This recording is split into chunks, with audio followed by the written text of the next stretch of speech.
tonight we're exploring the difficult road to recovery that some addicts are not fortunate enough to make it through.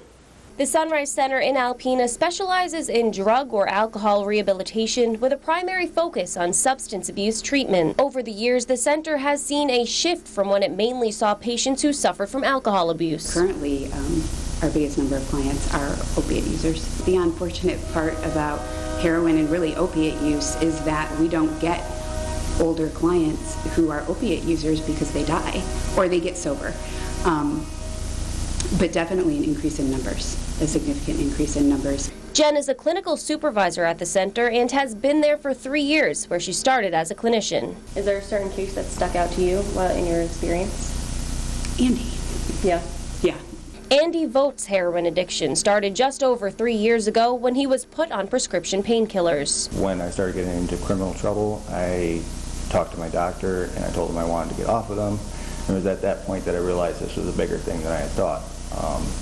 That's when I started buying drugs on the street, heroin. That's how that all turned into that. Similar to Andy's situation, Lori Ames witnessed crime take hold of her son's life at the peak of his addiction, just before he chose the recovery path as well. This is the only disease that drives you to criminality, and you want to protect them for as long as you can, when they first start stealing from you personally and doing things that are so out of character that you'd never dream they would have done, they never dreamed they would have done, but they're just so driven by the addiction.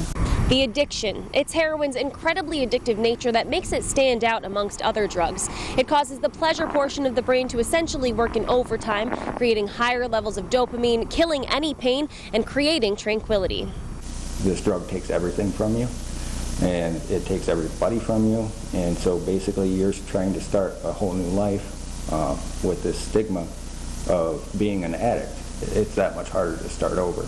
Andy was different than most addicts, though. He came to the center more than willing to get better, and rather than staying as an inpatient for just the required 30 days, he asked for funding to stay for 90. After countless hours of soul-searching and cognitive behavioral exercises, Andy became an outpatient on his 89th day.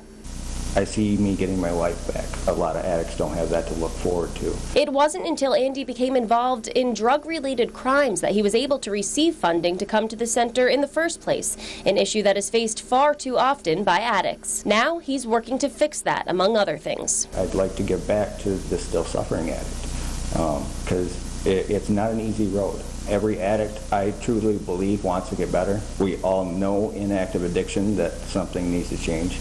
It just comes down to how bad we want it. In Alpena, Lindsay DeLucia, WBKB News. Tune in next week when we'll be featuring a special series on school safety in our area.